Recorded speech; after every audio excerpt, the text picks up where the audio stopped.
18 al 27. El apóstol Pablo, inspirado por el Espíritu de Dios, hermanos, nos ha estado hablando acerca del Evangelio, y en el capítulo 1 nos dejó saber que él no se avergonzaba del Evangelio porque es poder de Dios para salvación al judío primeramente y también al griego. Y nos dijo que en el Evangelio, hermanos, la justicia de Dios se revela por fe y para fe, como está escrito: el justo por la fe vivirá. Hermanos, la condición del hombre caído, hermanos, es una condición de condenación. Esta mañana creo que nos han dejado claro cuál es el castigo de a todos aquellos que no han creído en Jesucristo y cuál es el lugar donde permanecerán eternamente.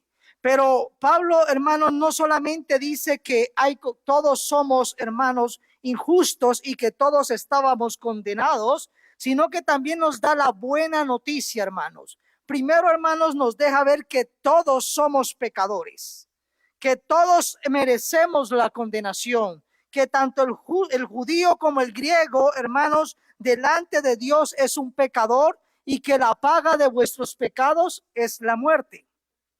Mas la dádiva de Dios es vida eterna en Cristo Jesús. Pero también nos dejó ver el apóstol Pablo, hermanos, que la buena noticia, hermano, es que somos justificados, hermanos, en Cristo Jesús. Que, hermanos, esta justificación es gratuita, no por obra, dice Pablo en Efesios, para que nadie se gloríe. La ley no nos puede salvar. La ley es buena, pero nadie es justificado por las obras de la ley. La ley nos da un veredicto y la ley dice que, hermanos, nosotros somos condenados. No hay justo, nadie es justo delante de Dios. A veces nosotros por sentimiento o por amor decimos somos buenas personas. Dios nos dice no hay bueno ni aún uno. Todos somos malos. Todos nos hemos desviado. Pero Dios ha mostrado su gracia y ha revelado su justicia, hermanos. Y Él no va a dar por inocente al pecador. Dios no va a pasar por alto el pecado. Y todo pecado va a ser juzgado el día del juicio. Y por ende nosotros merecemos, igualmente que el ladrón, que el asesino, nosotros merecemos la condenación. Mas Dios ha mostrado su amor para con vosotros, que aun siendo pecadores, Cristo murió por nosotros. La buena noticia, hermanos, es que Cristo se hizo hombre, hermanos, y tomó nuestra condenación, y la ira del Padre se vació sobre el Hijo en la cruz del Calvario para rescatarnos de la condenación eterna. Dios ha mostrado su amor en el Hijo, entregándolo en la cruz del Calvario. Y hemos sido libertados, hermanos, de la esclavitud de la ley, pero la ley no es una licencia para nosotros vivir en pecado. Esa libertad de la ley no te permite tú decir estoy en la gracia, puedo hacer lo que quiera. No, el apóstol Pablo dice de ninguna manera. Hemos sido libertados de la esclavitud del pecado para vivir en santidad, Dios, porque sin santidad nadie verá al Señor.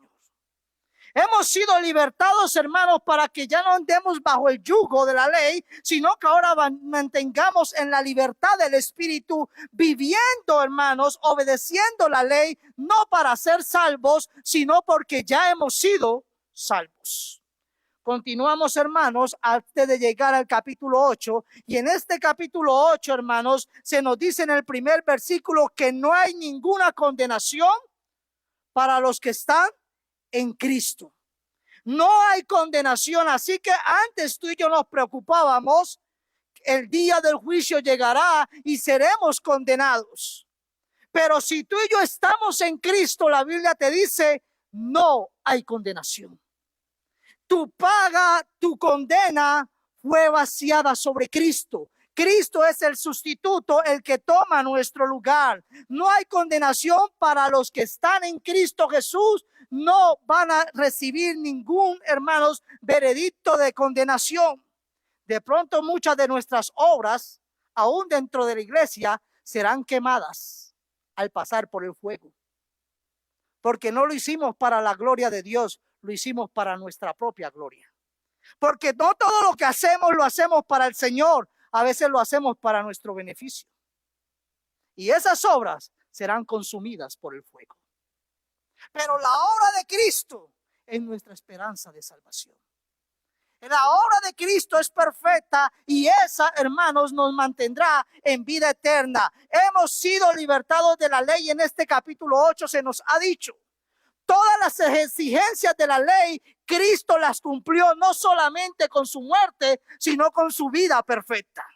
Él obedeció toda justicia. Pero también este capítulo nos ha dicho del 5 al 11 que la salvación ha comenzado en la regeneración. De manera que si alguno está en Cristo, nueva criatura es. Las cosas viejas pasaron, he aquí todas son hechas nueva. Todo verdadero cristiano está en una vida de santificación progresiva. A los santos que están en Corintio, pero esos santos todavía eran pecadores, santos y pecadores.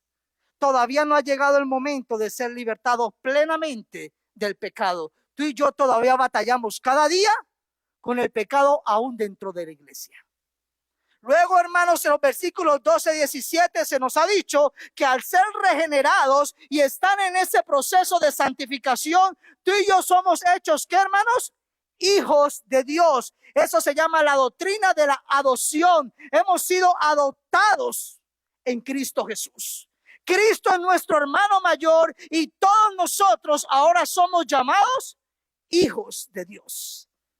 Yo soy hijo de Dios porque me porto bien. No, tú eres hijo de Dios porque el unigénito, hermanos, el unigénito, el único en su naturaleza, hijo del Padre, nos adoptó como sus hijos. Ahora tú y yo podemos decir, Abba, Padre. Ahora tú y yo podemos acercarnos a Dios y decirle, Padre nuestro, no solamente que estás en los cielos, sino que estás en mi vida, guiándome a vivir en santidad. Hermanos, y ahora vamos a introducirnos a los siguientes versículos. La doctrina, le he enfocado más en la doctrina de la glorificación. Y soberanamente ustedes esta mañana han estudiado acerca del infierno. Pero soberanamente ahorita vamos a hablar acerca de la gloria a aquellos que están en Cristo Jesús. Aquellos que han creído en Él y viven cada día, hermanos, para la gloria de Dios. Los hijos de Dios vamos a experimentar aflicciones. Hermanos, y las aflicciones no son inconsistentes con nuestra posición de hijos de Dios. Esas aflicciones que hoy vivimos, hermanos, nos van a ayudar para que tú y yo, hermanos, Dios cumpla su propósito en nuestras vidas. Así que no hay nada en la esfera del cristiano que esté fuera de la soberanía de Dios. Hermanos, pero esta enfermedad, Dios está cumpliendo su propósito. No hay nada que llegue a la vida de sus hijos que Dios no tenga el control. Tú y yo no tenemos el control aún de nuestra vida. Tú y yo no decidimos qué va a pasar mañana. De pronto hoy estoy de pie, mañana no estaré de pie. Pero Dios conoce mi principio y Dios ya ha dicho cuál es mi final. Y en Él puedo descansar seguro. Y entonces, hermanos, estos versículos 18 dice la palabra de Dios, hermanos. Versículo 18 de Romanos 8. Pues tengo por cierto, dice iglesia, que las aflicciones del tiempo presente no son comparables con la gloria venidera que en nosotros ha de manifestarse.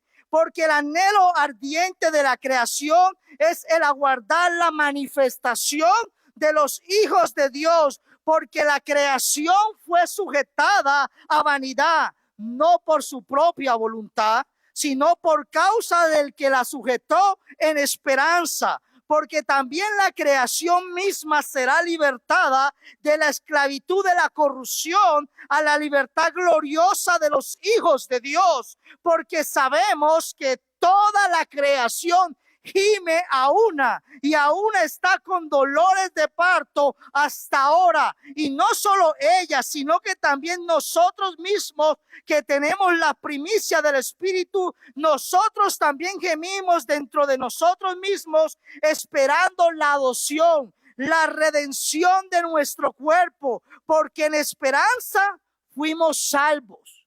Pero la esperanza que se ve no es esperanza, porque lo que alguno ve, ¿a qué esperarlo?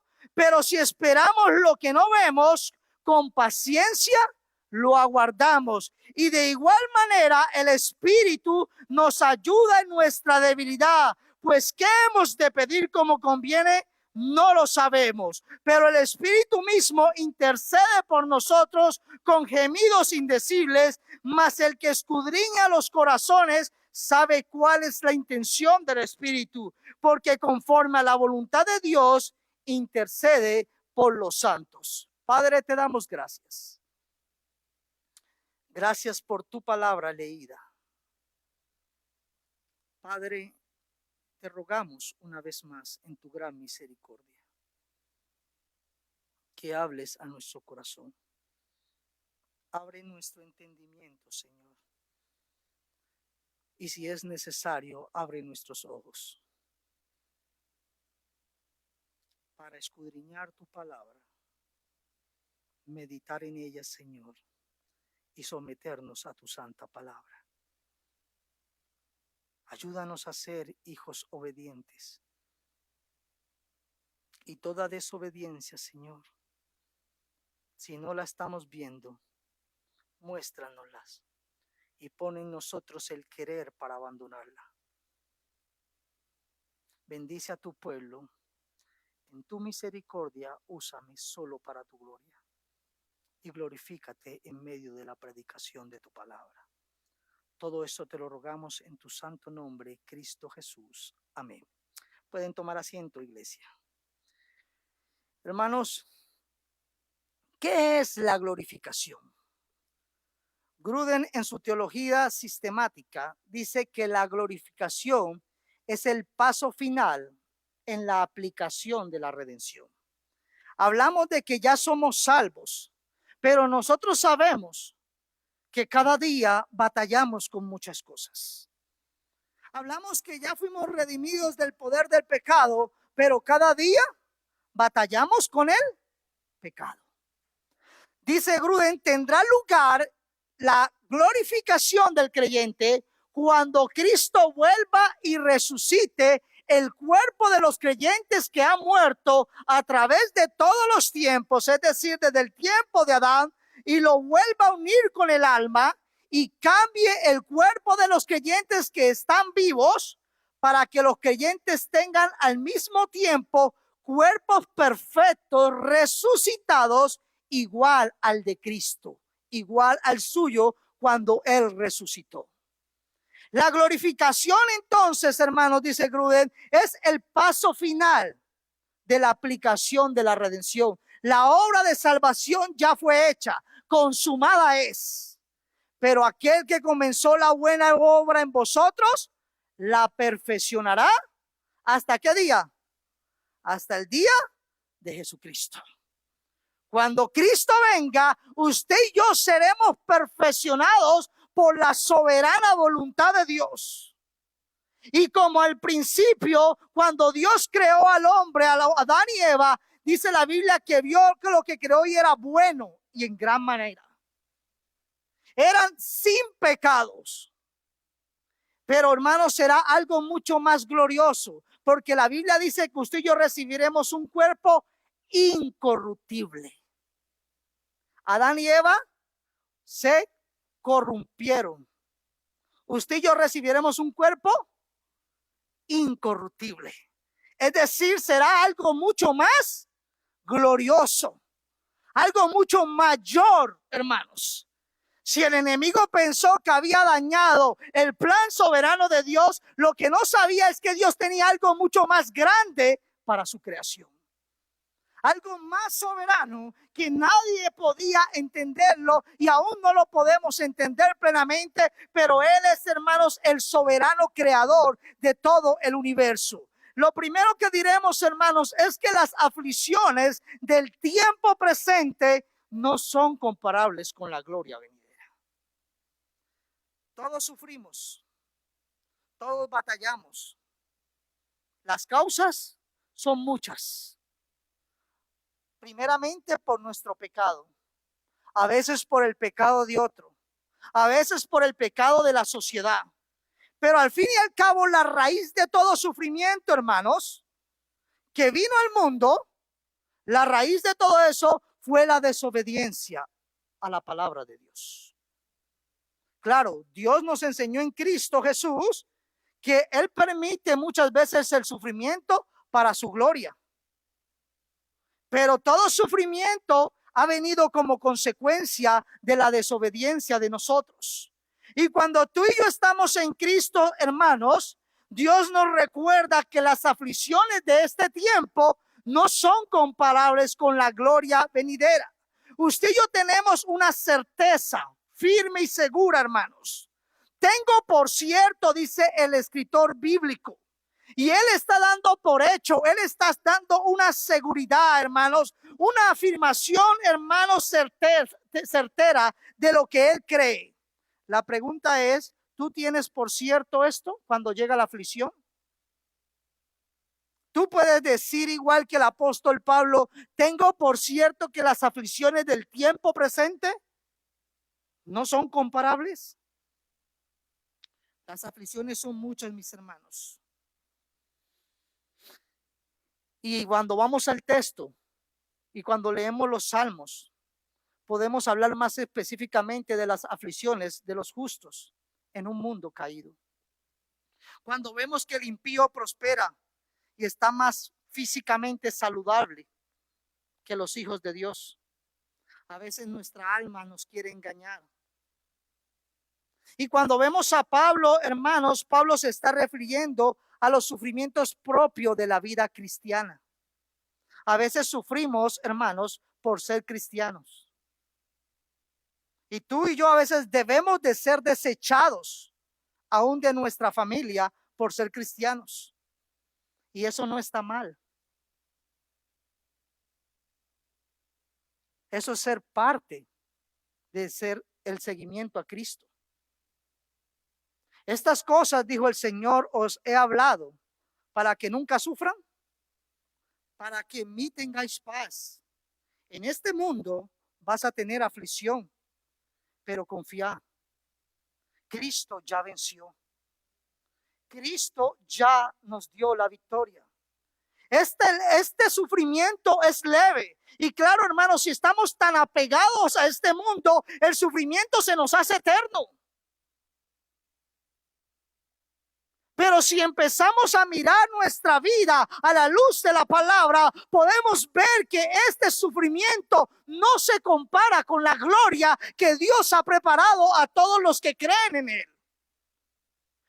Dios no te creó para vivir en este cuerpo de pecado. Dios te ha dado una esperanza que es segura y mucho más grande que cualquier sufrimiento, que cualquier lágrima, que cualquier enfermedad y cualquier dolor que aún puedas tener en medio de tu hogar.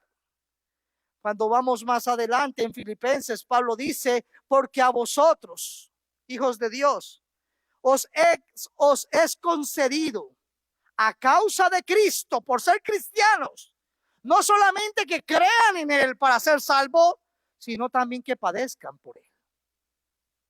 Así que no se sorprendan y no se sientan mal cuando ustedes padecen por Cristo, pero que sea por Cristo, iglesia, que no sea por nuestro pecado. Entonces, hermanos, creer en Cristo, hermanos, también implica sufrir al caminar en Cristo, al seguir a Cristo. Pues tengo por seguro que estas aflicciones, y es triste, hermano, mirar cuando vemos a nuestros hermanos en un estado de decadencia, hermanos, física, y es triste, hermano, pero tenemos una esperanza mucho más grande, hermanos. Y es difícil entenderlo cuando se está en esos momentos, pero el cristiano puede descansar en Dios y en su palabra. Y el escritor lo que quiere dar a entender primero es dejarnos ver un claro contraste, hermanos, entre nuestro sufrimiento de hoy con la gloria venidera. dice que no tiene punto de comparación. No hay manera de comparar lo que yo estoy sufriendo con lo que yo me gozaré en el Señor, en el Dios de mi salvación. Lo que tú y yo suframos hoy, si es una enfermedad, si es una pérdida, si es la muerte, no se compara con lo que Dios tiene preparado para ti. Lo que Dios tiene preparado para su pueblo es algo mucho más grande, más glorioso que ojo no ha visto, hermanos. Algo que yo puedo decir para mí, como dijo el apóstol, hermanos, puedo tratar de balbucear y decir, para mí el vivir es Cristo y el morir es ganancia. ¿Por qué? Porque es mucho mejor estar con Cristo, más que calles de oro y piedras de cristal y mares de cristal, hermano. Lo más glorioso es estar con Cristo. Usted y yo ahora, hermanos, tenemos la presencia del Espíritu Santo, pero el momento, la cortina será quitado y lo veremos tal como Él es. Hermanos, y todo será, hermanos, bajo la justicia gloriosa de Dios. No se compara, iglesia, nuestros dolores presentes con la gloria venidera. Ese velo será quitado. Entonces los justos resplandecerán como ¿qué, hermanos? Como el sol. ¿Dónde? En el reino de su Padre. Ustedes y yo, hermanos, disfrutaremos de la gloria del soberano creador, hermanos. Nos manifestaremos en esa gloria, como dice Colosenses 3:4. Cuando Cristo, vuestra vida, se manifieste, entonces vosotros también seréis manifestados con Él en gloria. En algo que tú y yo no podemos explicar. Ustedes se acuerdan cuando Moisés miró la gloria de Dios, hermanos. Y luego cuando estaba el pueblo, Dios hablando y el pueblo escuchando, el pueblo dijo, habla tú con Él. Hermanos, y en una de esas experiencias dice que el rostro de Moisés brillaba y el pueblo no tenían que ponerle un velo porque el pueblo no podía resistir. Y no estaba hablando de Dios, estaba hablando de quién.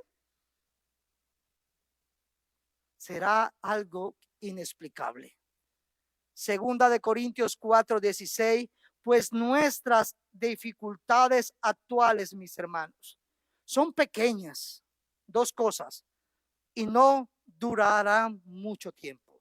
Es decir, son temporales. Te dicen, no, hermanos, lo que yo pasé se me hizo eterno. Sí, hermanos, en este cuerpo de pecado se nos hace eterno las aflicciones.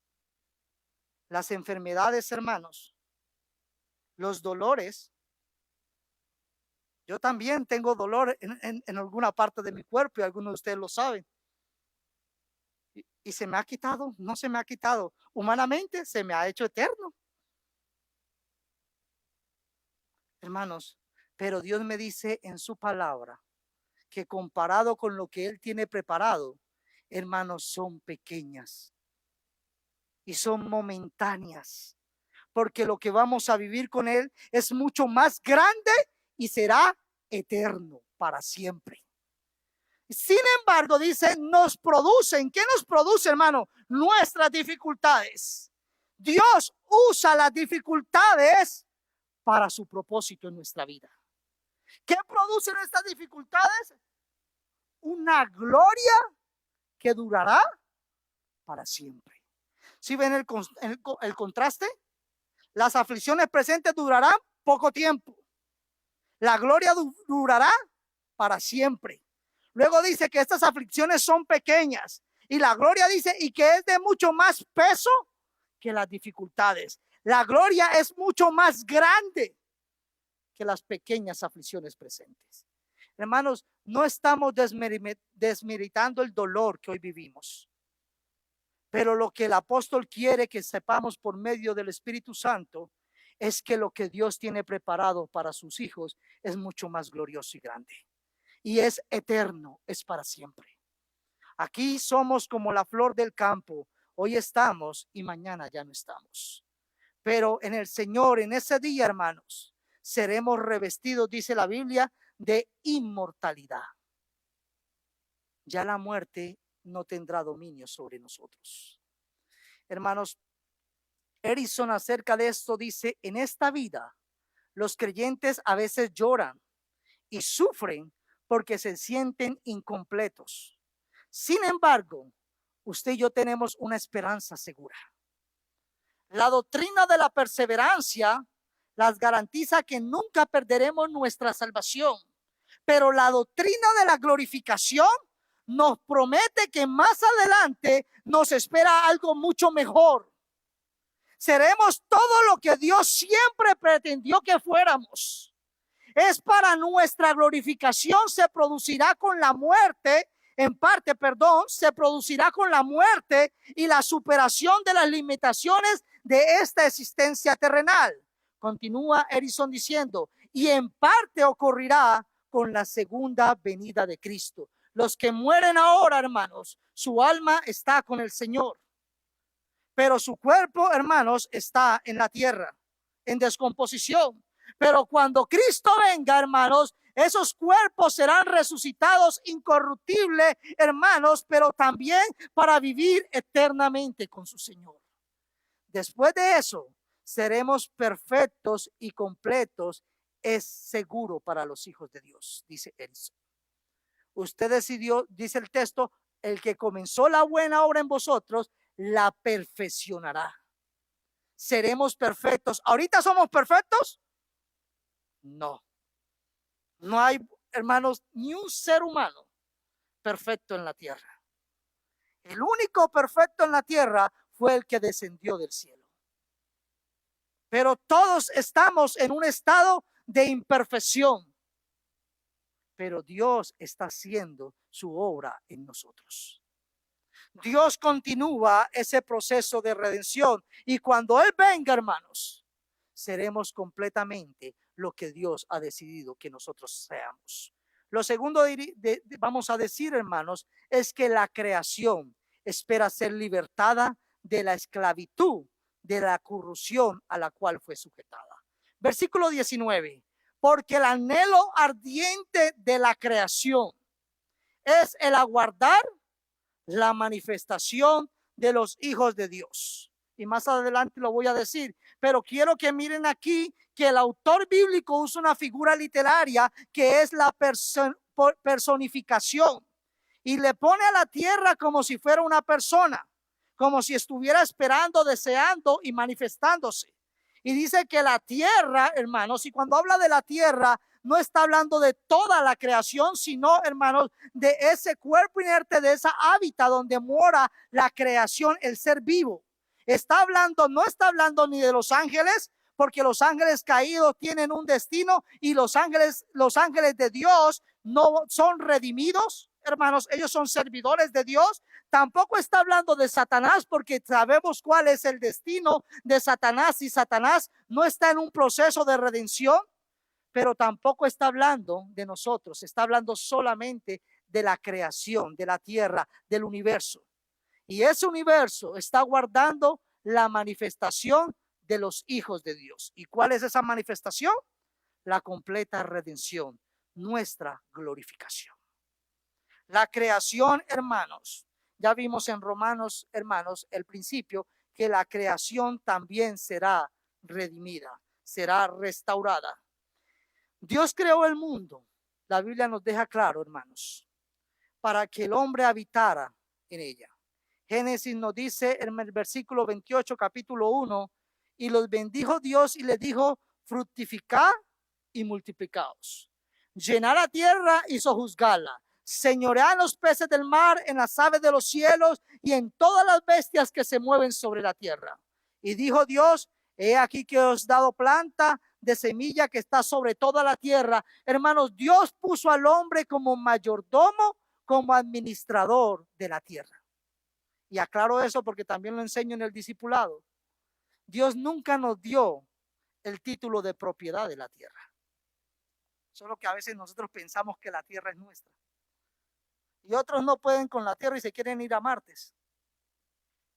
Entonces, mis hermanos, el Dios creador de todo el universo nos entregó, hizo la tierra para nuestra hábitat. Y vemos en el versículo 28 que todo lo puso bajo nuestro dominio, nuestra administración. Pero sabemos también que esta tierra, hermanos, cayó bajo maldición por causa del pecado del hombre, y tiene un anhelo ardiente esta creación. Desea, hermanos, prontamente ser liberada también ella, pero ella desea la manifestación en esa figura de personificación. Esta tierra desea que nosotros, los hijos de Dios, seamos manifestados, porque cuando nosotros seamos manifestados, hermanos, en gloria, también la tierra será restaurada. ¿Por qué, hermanos? Porque habrá un cielo nuevo y una tierra nueva, donde morará la justicia de Dios. Ahí ya no habrá más llanto, ya no habrá más dolor, porque las primeras cosas han pasado. Y Dios no solamente nos ha hecho nueva criatura a nosotros, hará una nueva, una recreación en su creación. Habrá un cielo y una tierra que dice Apocalipsis, descenderá del cielo y Dios mismo morará con nosotros. La tierra, hermanos, la creación, el universo, espera ansiosamente la manifestación. He aquí os digo, dice Pablo a los Corintios, un misterio: no todos dormiremos. Y ya el hermano nos dejó claro esta mañana qué significa esta palabra dormir. No todos moriremos, pero todos seremos, ¿qué, hermanos? Transformados. ¿En cuánto tiempo? Un abrir y cerrar de ojos. Cuando suene la final trompeta, porque se tocará la trompeta y los muertos serán resucitados incorruptibles, sin corrupción, y nosotros, dice Pablo, los que estemos vivos seremos transformados. Los muertos vienen transformados porque vienen en un estado de incorrupción, pero los que están en ese momento serán transformados, porque es necesario, dice Pablo, que este cuerpo corruptible se vista de incorrupción, y este cuerpo que va a morir se vista de inmortalidad, no mortal, no corrupción. ¿Sí ven? Cuán glorioso será la mañana cuando nuestro Salvador venga, hermanos. Será algo, hermanos, inexplicable en nuestras palabras. Ya no habrá dolor ni sufrimiento. Dios hará, hermanos, una completa restauración, no solamente de nosotros, sino también de su creación, hermanos. Versículo 20. Porque la creación, ¿por qué la creación anhela eso? La manifestación de los hijos de Dios. Porque ella, mire la razón de por qué la creación está anhelando eso. Porque la creación fue sujetada ¿a qué? A vanidad. La misma creación fue sujetada a vanidad, y esta palabra vanidad significa un vacío y hace referencia a la incapacidad de alcanzar una meta establecida, el propósito por el cual fue creada, hermanos, conforme a la voluntad de que Dios la creó. Y en vinculación con el hombre caído, hermanos, esta creación fue sujetada, quedó afectada por la caída del hombre. Hermanos, dice por causa. Esa es la razón, por la causa que fue sujetada a vanidad, y eso lo vemos en Génesis 3, hermanos. Cuando nosotros leemos Génesis 3:17, y al hombre dijo: por cuanto obedeciste a la voz de tu mujer. Hombres, antes de escuchar a la mujer tenemos que aprender a escuchar a Dios. El problema es que no escuchamos ni a Dios ni a la mujer. Por cuanto obedeciste la voz de tu mujer y comiste del árbol que te mandé diciendo: no comerás de él, maldita será la tierra por tu causa. Dios hizo la tierra para el hábitat del ser humano, pero el pecado, hermanos, hizo que la tierra fuera maldita. Con dolor comerás de ella todos los días de tu vida. Y quieren ver esa vanidad en la tierra, espinos y cardos te producirá. ¿Ustedes siembran los espinos? no salen gratis, hermanos. Es parte de la maldición de la tierra. Para que nos salga una matica, y en esta área, hermano, batallamos poquito, pero los espinos nos salen en cantidad. Y comerás plantas del campo, hermanos. La Biblia nos deja ver, hermanos, esas evidencias de la vanidad, que la tierra no cumple su propósito por la cual fue creada. Y cuando vemos al mundo, las grandes catástrofes naturales, la manifestación del desequilibrio en el orden, hermanos, que Dios creó, vemos esa vanidad, esa corrupción, esa maldición en la tierra. Pero ¿quién fue que hizo esto, hermanos? ¿Quién sujetó la tierra a vanidad? Porque la creación fue sujetada a vanidad, no porque la tierra lo quiso, no por su propia voluntad, sino por causa del que la sujetó en esperanza. Dios la sujeta a vanidad. ¿Para qué, hermanos? ¿Cómo comienza la Biblia? Con la creación, hermanos, de un paraíso. ¿Y cómo termina la Biblia en Apocalipsis? Con la creación, hermanos. La recreación de cielos nuevos y tierra nueva. La tierra fue sujetada en esperanza, mis hermanos. Y quien la sujetó fue Dios mismo. Aquí no tiene nada que ver Satanás. Aquí no tiene nada que ver Adán y Eva. Fue el mismo que la sujetó a vanidad, la sujetó en esperanza, hermanos. Dios tiene un plan también para su creación perfecta. Dios tiene un orden para todo lo creado, hermanos. Y cuando vamos a Pedro, dice, pero nosotros esperamos según sus promesas, cielos nuevos y tierra nueva. Ahí morará la justicia de Dios, hermanos. ¿Cuántas veces no nos quejamos y suspiramos? No hay justicia. En este cielo nuevo y en esta tierra nueva, Dios gobernará justamente, hermanos. Será una dimensión gloriosa para la creación. Continuamos, hermanos, versículo 21. Porque también la creación misma será libertada de la esclavitud de corrupción. Recuerden que fue maldita por la corrupción del hombre, fue corrupta también la tierra, hermanos, pero hay una promesa. La tierra también, la creación, el universo será libertado de la esclavitud de la corrupción a la libertad gloriosa de los hijos de Dios, hermanos. Todo lo creado fue sujeto a vanidad. Toda la tierra inanimada, hermanos, fue sujeto a vanidad. Y las manifestaciones de esta corrupción, como acabamos de decir, hermano, lo vemos continuamente. Temblores, inundaciones, terremotos, contaminación. Continuamente vemos esto, hermanos. Y claro, el hombre también es parte de este desorden, como fue desde el principio. Porque la tierra, dice la Biblia, fue hecha buena y en gran manera también. En la manifestación de los hijos de Dios, Dios producirá un admirable cambio en toda su creación. Y esta no es una doctrina del Nuevo Testamento. Esto es algo que Dios ya había profetizado desde la antigüedad. Cuando usted y yo leemos este texto de Isaías, hermanos, usted dice, eso es ilógico.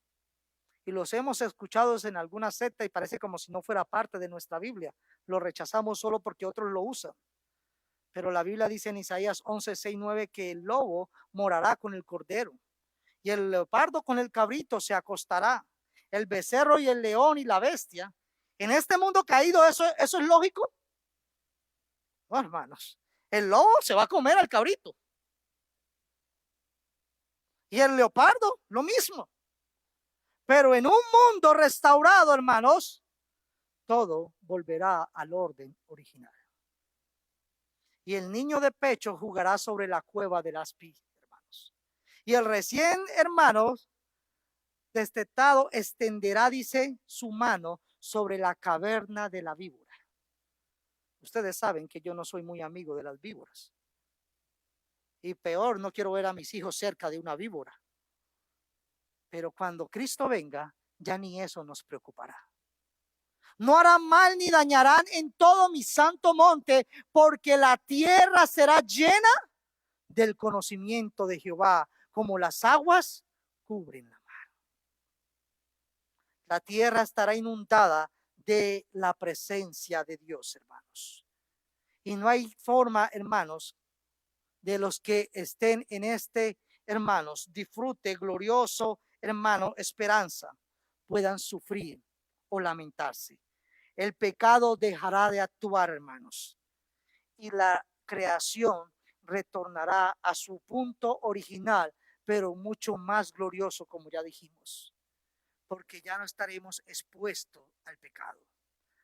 Tiempo atrás alguien me dijo, ¿y si volvemos a pecar? La Biblia dice que ya seremos incorruptibles. Ya no tendremos esa preocupación. Así, mis hermanos, nadie producirá más daño a la creación. Será un tiempo glorioso. Piper dice, cuando Dios sometió a la creación a su condición de caída, de vanidad y corrupción, tenía en mente un futuro día de liberación. Dios no tenía un plan A y un plan B. Es que Satanás me dañó mi plan A, voy a hacer un plan B. No, hermano, Dios siempre ha sido Dios y lo que Dios ha planeado, nadie lo destruye. Esa liberación fue planeada como una respuesta a la glorificación del pueblo de Dios. Cuando los hijos de Dios se han manifestado, la creación será manifestada. Fue concebida, dice Piper, como una participación en la libertad y la gloria de los hijos redimidos de Dios. Dios no solamente nos libertará de este cuerpo de pecado, sino que nuestra hábitat, a la cual fuimos creados, también será libertada. Porque qué caso fuera que nosotros fuésemos libertados del pecado y viviéramos en una tierra maldita por el pecado nuestro. Dios hará nuevas todas las cosas. Así, mis hermanos, que tenemos una esperanza segura. Tenemos un descanso seguro, pero no se olviden que el contexto de todo esto empezó a través de la aflicción de los cristianos. Cuando entremos en aflicciones, hermanos, como dijo Cristo, podemos confiar en Él porque Él ya venció.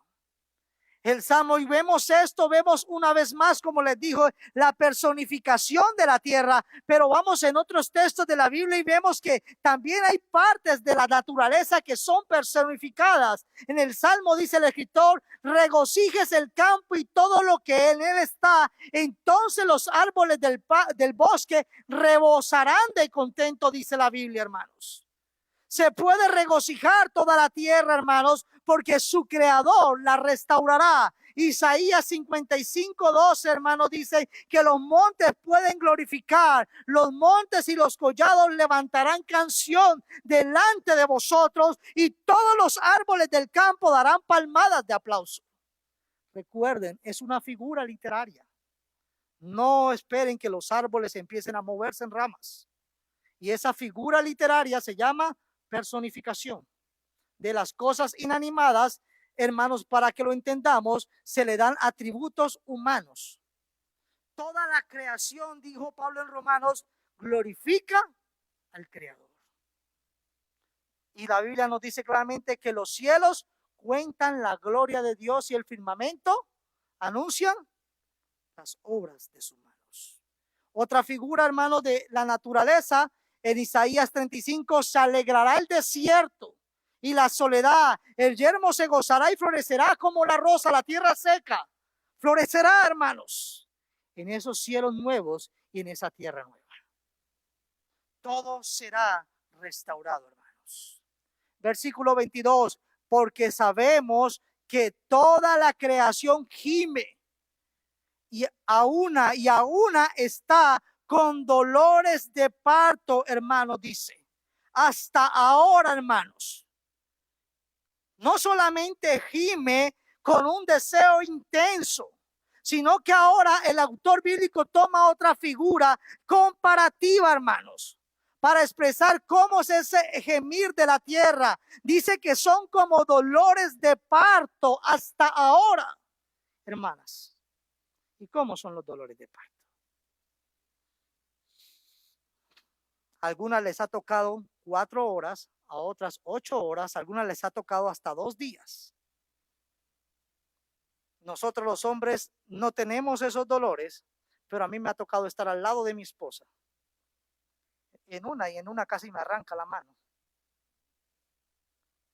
Como dolores de parto hasta ahora. Pero hermanos, nosotros sabemos, no solamente por lo que vivimos, sino por palabras de Cristo, mejor entendámoslo así, la mujer cuando da luz tiene dolor porque ha llegado su hora. Pero, dice Cristo, después que ha dado a luz un niño, pero no era la que estaba gritando, ya no se acuerda de la angustia. ¿Por qué no se acuerda, hermano, de la angustia las mujeres? Por el gozo de que ha nacido un ser humano, un hombre en el mundo. Hermanos, es algo para mí es difícil de entender. Pero cuando yo miro a mi esposa, grite, grite, grite, grite, y cuando nace el bebé, qué felicidad verle su rostro. ¿Y saben qué es lo increíble? Que luego vuelve y quedan embarazada. Y saben que van a volver a gritar. Pero la esperanza es tan maravillosa que no les importa. Es tan glorioso que lo que esperamos es mucho más grande que lo que hoy sufrimos, iglesia. Y si supiéramos cuán glorioso es, no nos importaría sufrir el doble, porque lo que viene es mucho más grande. Y yo creo ustedes, hermanas, lo están entendiendo mejor. Esa es la expresión bíblica. Lo que Dios tiene preparado para ustedes, hermanos, es como cuando ustedes ven el hijo en sus manos. Ustedes cuando la mujer tiene el hijo y no ve su bebé, ¿dónde está mi hijo? Quiero verlo. Y cuando lo ven, hermanos, es algo glorioso. Así, mis hermanas y hermanos, este es el cuadro comparativo que Dios nos deja ver. Los dolores de parto de la creación llegan a su final con la manifestación gloriosa de la creación, de los hijos de Dios. Los hijos de Dios, levantados de la tierra en resurrección entre los muertos, como ya leímos en Corintios, pero también Pablo en Tesalonicenses lo dice, porque el Señor mismo con voz de mando, con voz de arcángel y con trompeta de Dios descenderá del cielo. Y los muertos en Cristo, los cristianos, resucitarán primero. Luego nosotros los que vivimos, los que hayamos quedado, otra vez Pablo se incluye, igual que en Corintios, seremos arrebatados juntamente con ellos, no separados, juntamente con ellos en las nubes para recibir al Señor. ¿Dónde, hermanos? En el aire. Y así estaremos algunos días, años, para siempre con el Señor. Y fue lo que se dijo. Así como Cristo ascendió, dijeron los dos varones, así mismo descenderá del cielo. Y todo ojo lo verá, mis hermanos. En esa manifestación, en un sentido, será como el gran alumbramiento de los hijos de Dios. Los hijos de Dios serán levantados, restaurados. Los gemidos y dolores de partos están anunciando el alumbramiento, de forma, mis hermanos, que la creación, la criatura, ya no puede ser retenida. Así que cuando ustedes escuchen más fuertes los dolores de partos en este mundo, den cuenta que pronto nacerá. Pronto se acabará y ya no nos acordaremos más de ese dolor. Ay, hermano, y vamos a recordar, ya no habrá más dolor ni pensamiento que traiga sufrimiento a tu vida cuando esto acontezca. Avanzamos. Los creyentes, mis hermanos, esperamos la redención de nuestro cuerpo. Versículo 23. Y no solo ella, estábamos hablando de la tierra, sino que también nosotros mismos, que tenemos las primicias del Espíritu, nosotros también gemimos dentro de nosotros mismos, esperando la adopción, hermano, la redención de nuestro cuerpo. Es decir, no solamente la creación, sino también los creyentes en la iglesia. Pablo se está incluyendo dentro de esos creyentes, hermanos. Es una señal, dice, tenemos las primicias, y eso nos tiene que llevar a Efesios, hermanos, la señal de esas arras, hermanos, que tenemos en Cristo, Efesios 1, 13, 14. Y ahora ustedes, los gentiles, también han oído la verdad, la buena noticia de que Dios los salva. Además, cuando creyeron en Cristo, Dios los identificó como suyos. ¿Cómo, hermano? ¿Cómo tú y yo sabemos que estamos en Cristo? Al darles el Espíritu Santo, el cual había prometido tiempo atrás. El Espíritu Santo son esas arras, esa garantía que tenemos de parte de Dios, que nos dará también la herencia que Cristo prometió y de que nos ha comprado para que seamos su pueblo. Dios hizo todo esto para que nosotros le diéramos gloria y alabanza. Ustedes y yo, hermanos, tenemos una garantía si estamos en Cristo. Y la garantía es el Espíritu de Dios en medio de su pueblo, en medio de su herencia. Esas son las arras de nuestra herencia, hermanos. Esas primicias que hoy tenemos, pero que un día, hermanos, no solamente tendremos la primicia, sino la plenitud de la glorificación del pueblo de Dios. Podemos descansar, hermanos, en esa seguridad. Y podemos ver esa manifestación, hermanos, en la gloriosa palabra de Dios, la cual es segura para nosotros, hermanos. Tanto en Juan como en Pedro se nos deja ver, hermanos, primera de Juan 3:2, se nos deja ver que aún no se ha manifestado lo que hemos de ser. Ya somos salvos, ya fuimos redimidos, ya fuimos adoptados. El Espíritu Santo está en nosotros, pero sabemos, dice Juan, que cuando Él se manifieste, seremos semejante a Él, porque le veremos tal como Él es. No seremos igual a Dios como algunos enseñan, esa herejía. Seremos semejante, y el hombre fue creado a imagen y semejanza de Dios. Pedro dice, para una herencia incorruptible. Esto es lo que esperamos. Incontaminable, inmarcesible, reservada en los cielos para vosotros, que sois guardados por el poder de Dios mediante la fe, para alcanzar la salvación que está preparada para ser manifestada en el tiempo postrero, iglesia. Ya somos salvos, pero esta salvación, hermanos, todavía no ha sido plenamente consumada. Es el conocido el ya, pero todavía no. Ya fuimos perdonados, pero todavía batallamos con el pecado en nuestra vida y todavía pecamos. Pero un día seremos completamente liberados del pecado en nuestra vida. Ya no tendremos que batallar con eso. Hermanos, tenemos una esperanza segura. Y no solamente la creación, sino que nosotros también deseamos intensamente, hermano, esta manifestación. Es un suspiro de ansia esperando esta manifestación dentro de nosotros. La pregunta es, ¿deseas esa manifestación? ¿O estás tan apegado a este mundo que dice, Señor, ven, pero todavía déjame a mí? Estamos a veces tan consumidos en compromisos en este mundo pasajeros que nos olvidamos que nuestro final es eterno. ¿Y cuál es la razón de este gemido? Dice el texto bíblico, hermanos, esperando la adopción. Y sabemos que esta adopción no es cuando tú y yo, la que ya hablamos en versículos anteriores, cuando entramos a la familia de Dios. Cuando nacemos de nuevo en Cristo, Él nos hace hijos de Dios, hermanos, en Cristo Jesús. Sino que está hablando, continúa el texto bíblico, la redención de nuestro cuerpo. Una plenitud, hermanos, que llega hasta ser redimido nuestro cuerpo. Ya nuestro cuerpo no sufrirá nuestros cuerpos serán transformados, como hemos estado citando una y otra vez. Y hago una pequeña aclaración: los justos resucitarán para la vida eterna y el impío resucitará para el juicio, hermanos. Y eso está en Juan 5:29. Luego ustedes también se pueden ir a Hechos 24:15 y también van a encontrar otros, unos para vida eterna y otros, hermanos, para condenación de juicio.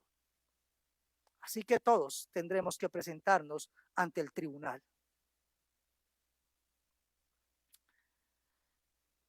¿Cómo estamos esperando esa manifestación?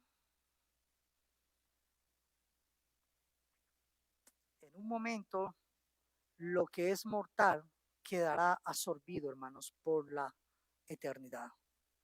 Así también es la resurrección de los muertos. Se siembra en corrupción, resucitará en incorrupción. Se siembra en deshonra, resucitará en gloria. Se siembra en debilidad, resucitará en poder. Se siembra en debilidad en poder. Se siembra cuerpo animal, es decir, cuerpo natural, resucitará en cuerpo espiritual. Hermanos, tendremos un cuerpo espiritual. Ya hemos hablado de esto. No está hablando que usted y yo seremos espíritu. Usted y yo seremos como Cristo resucitó. Podremos comer, podemos tocar, hermanos. Es decir, en un cuerpo que esté asequible, hermanos, a la gloria de Dios. Un cuerpo que ame y anhele y se regocije en la presencia de Dios eternamente. Que viva espiritualmente. Porque ahora usted y yo no tenemos, hermanos, ese cuerpo espiritual. Hay cuerpo animal, cuerpo natural y hay cuerpo espiritual. Así también está escrito: fue hecho el primer hombre, Adán. Usted y yo todos estamos en Adán, pero cuando venimos a Cristo, el postrer Adán, seremos espíritu vivificante. Hermanos, una y otra vez en Corintios, en Tesalonicenses, se nos da esta gloriosa realidad de los hijos de Dios. Y ahí hay más texto: esto corruptible, otra vez, una y otra vez, se vista de incorrupción; esto mortal, se vista de inmortalidad. Y entonces será cumplida la palabra que está escrita: sorbida es la muerte en victoria. Dios hermanos. Y cuando vamos a Apocalipsis, sabemos que, como leía nuestro hermano esta mañana, hermanos, el Hades también será, y los que han resucitado, los impíos, serán enviados al lago de fuego. Dios, hermanos, el último enemigo que será enviado al lago de fuego es la muerte. Y por eso también gemimos, dice Pablo, lo mismo que acaba de decir en Romanos, deseando ser revestidos una nueva, hermanos, un nuevo cuerpo de aquella nuestra habitación celestial. Un cuerpo que pueda glorificar eternamente a Dios, donde no haya más corrupción ni mortalidad, sino que podamos tener, hermanos, esa eternidad gloriosa con nuestro Señor y Salvador. Pero todo esto, hermanos, y voy a terminar con estos 2 puntos rápidos. Usted dirá, hermano, pero en momentos de aflicción, a veces hasta se nos olvida esto y se nos hace eterno nuestra aflicción. Pero Dios, a través de Pablo, hermano, nos quiere dejar claro que no estamos solos. Primero, tenemos una esperanza segura. 2 cosas. Tenemos una esperanza segura, 24 y 25. Y segundo, tenemos al Espíritu Santo intercediendo por nosotros, 26 y 27. El apóstol afirma, hermanos, que usted y yo fuimos salvos en esperanza. No somos salvos por esperanza, sino, hermanos, que somos salvos para esperanza. Cristo es nuestra esperanza de salvación, dice Pablo en Colosenses, mis hermanos.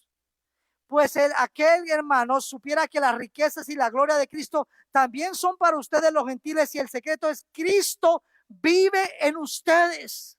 Pablo ya lo ha dicho: Cristo en vosotros. Eso les da la seguridad de que participarán de su gloria, de que Cristo está morando en ustedes. Ya no vivo yo, dice Pablo en Gálatas, sino que ahora Cristo vive en mí, y lo que vivo en la carne lo vivo en la fe del Hijo de Dios. Esa es mi esperanza segura: Cristo, hermano, en vosotros, hermanos.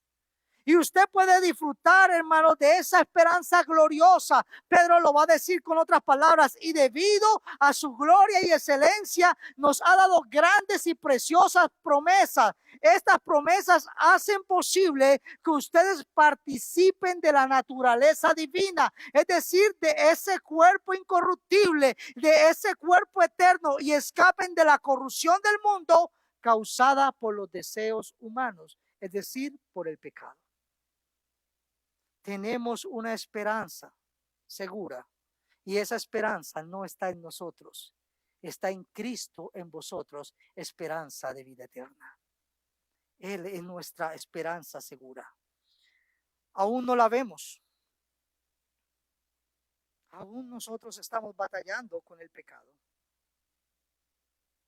Pero esa esperanza es segura porque descansa en la fidelidad de Dios. No descansa en tu fidelidad. Si tu esperanza está en lo que tú haces cada día, tú vas a vivir un cristianismo atormentado por el resto de tu vida. Si tu esperanza descansa en lo que Cristo hizo por ti en la cruz del Calvario, tú puedes vivir en paz aún en medio de las grandes tormentas de la vida. Porque mi esperanza no está en que yo sea pastor. Mi esperanza es que el buen pastor dio su vida por las ovejas. Pero si esperamos lo que no vemos, con paciencia lo aguardamos. Pero antes de pasar a eso, Hebreos nos dice que nuestra esperanza es un ancla firme. Y esa esperanza firme está en Dios mismo, mis hermanos. Por dos cosas inmutables en las cuales es imposible que Dios mienta, tengamos un fortísimo consuelo los que hemos acudido para asirnos de la esperanza puesta delante de nosotros, la cual tenemos como segura y firme ancla del alma, y que penetra hasta dentro del velo. Y luego continúa diciendo que Cristo entró como primicias por nosotros ante el trono de la gracia, hermanos. Esperando lo que no vemos, pero aguardamos, deseamos mirar esa manifestación de los hijos de Dios y esa renovación de los cielos nuevos y tierra nueva, hermanos. A pesar de las luchas y las pruebas, podemos permanecer de pie con un ancla firme. El barco se sostendrá porque el ancla es Cristo. Es segura porque Él lo ha prometido. Entonces, hermanos, aunque yo no lo vea, aunque yo hoy ahorita veo puro sufrimiento, puro dolor, puedo descansar en la palabra de Dios, que es más segura que lo que yo estoy viendo ahora. Lo que Dios ha dicho es más firme que lo que yo pueda estar experimentando ahora, porque ahora puedo estar viviendo algo, mañana puedo estar viviendo otra cosa. Pero lo que Dios ha preparado para sus hijos es seguro y eterno. Y lo segundo en lo cual usted y yo nos podemos sostener, iglesia, es que el Espíritu intercede, nos sostiene intercediendo por nosotros. Y de igual manera, no solamente tenemos la esperanza, sino que dice el escritor, el Espíritu nos ayuda en nuestra fuerza, en nuestra fidelidad. ¿En qué nos ayuda el Espíritu? En nuestra debilidad. ¿Te sientes débil? ¿Sientes que llevas años, días batallando con lo mismo? ¿Sientes que aún llevas días y meses que dices que no vas a hacer lo que estás haciendo y lo vuelves a hacer? Nos ayuda en nuestra debilidad. Pues, ¿qué hemos de pedir como conviene? No lo sabemos. Pero el Espíritu mismo intercede por nosotros con gemidos indecibles, indescriptibles. Te dice, Pablo, ¿por qué dice eso? Si yo sé que quiero, tú sabes lo que tú quieres, pero muchas veces tú y yo no oramos como Cristo nos enseñó. Tú y yo no oramos para que venga su reino y se haga su voluntad. Tú y yo oramos para que nuestra voluntad sea hecha. Muchas veces no sabemos pedir, iglesia.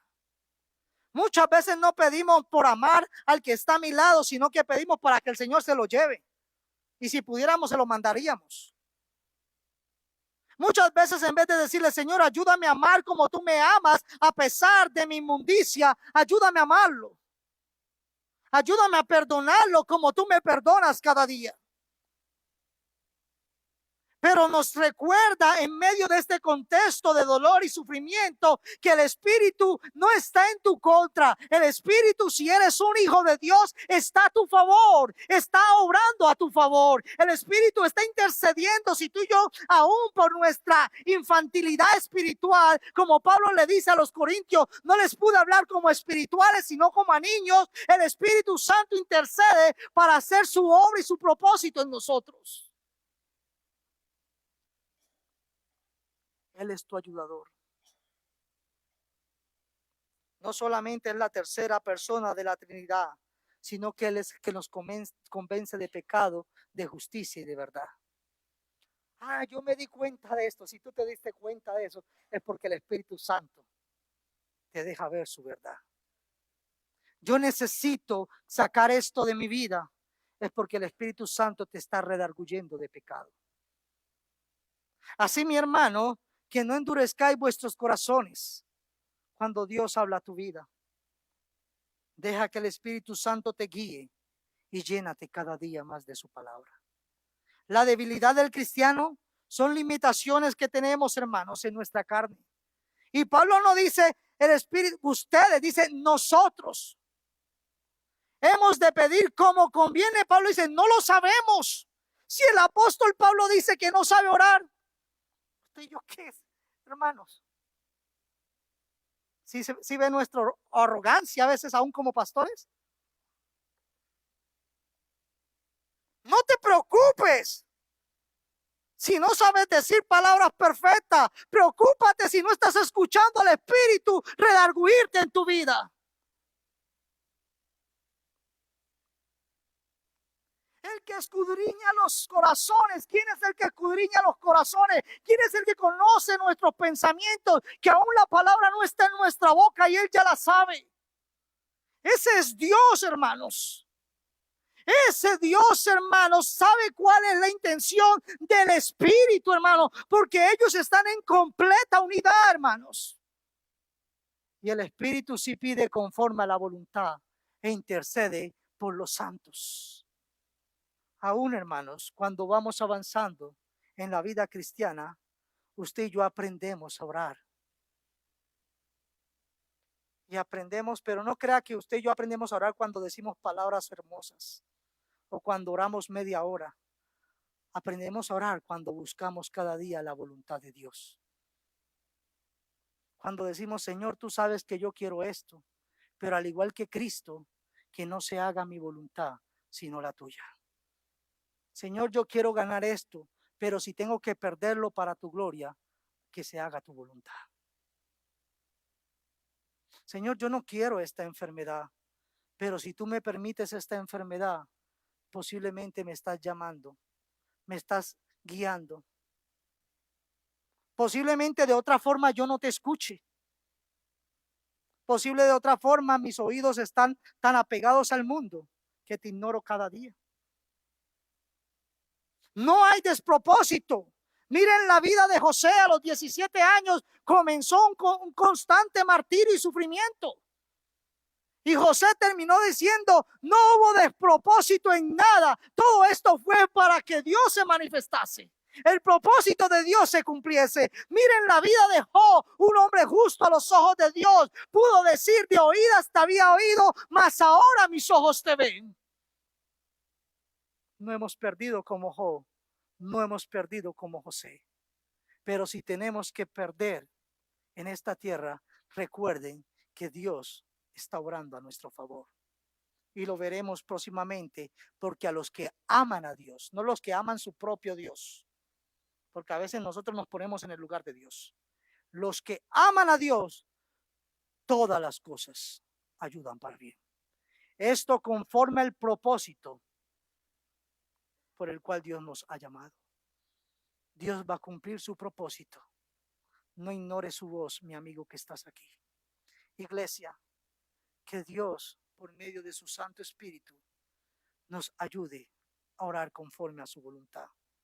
Pero damos gracias por su esperanza segura y porque su Espíritu Santo está a favor de nosotros. Jesús les dijo, les conviene que yo me vaya. Ellos se estaban quejando. No, ¿cómo es posible, Pedro, que tal cosa no te acontezca? Jesús les dice, les conviene que yo me vaya, porque si no me fuera, el Consolador no vendría a vosotros, mas si me fuera, os lo enviaré.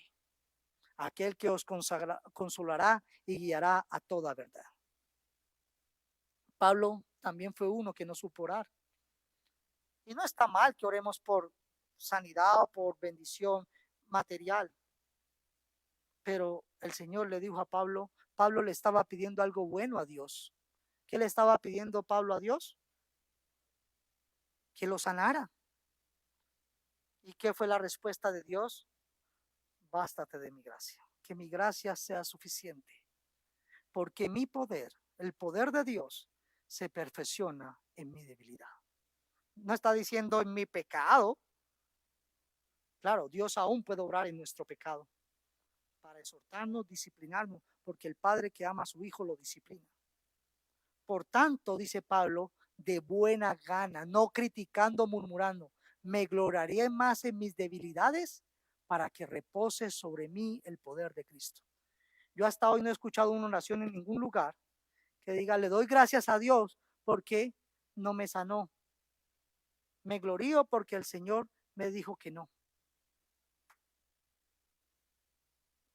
Pablo está diciendo, me gloriaré en mis debilidades. Porque cuando me doy cuenta que yo no puedo, corro a Dios. Y si no me sanas, tú me sostienes.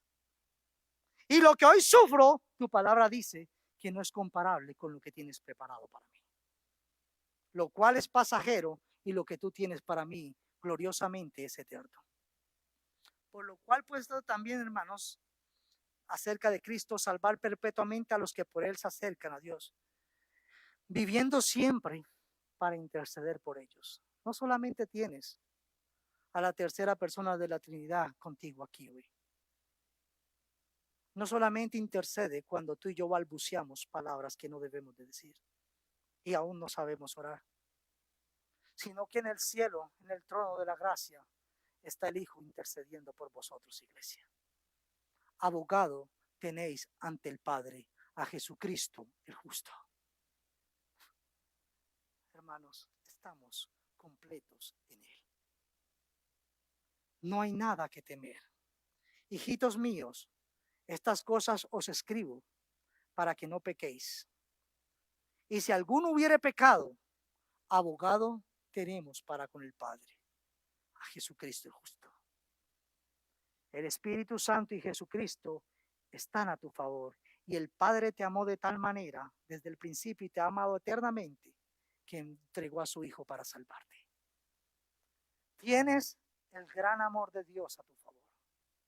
Dios nos permite, dice Lewis, experimentar los puntos bajos de la vida para enseñarnos lecciones que podríamos aprender, que no podríamos aprender de otra manera. No soy muy seguidor de Lewis, pero esta frase me llamó mucho la atención.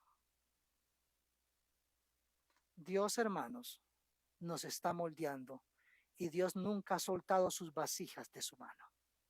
Pero Dios continúa haciéndonos conforme a su propósito.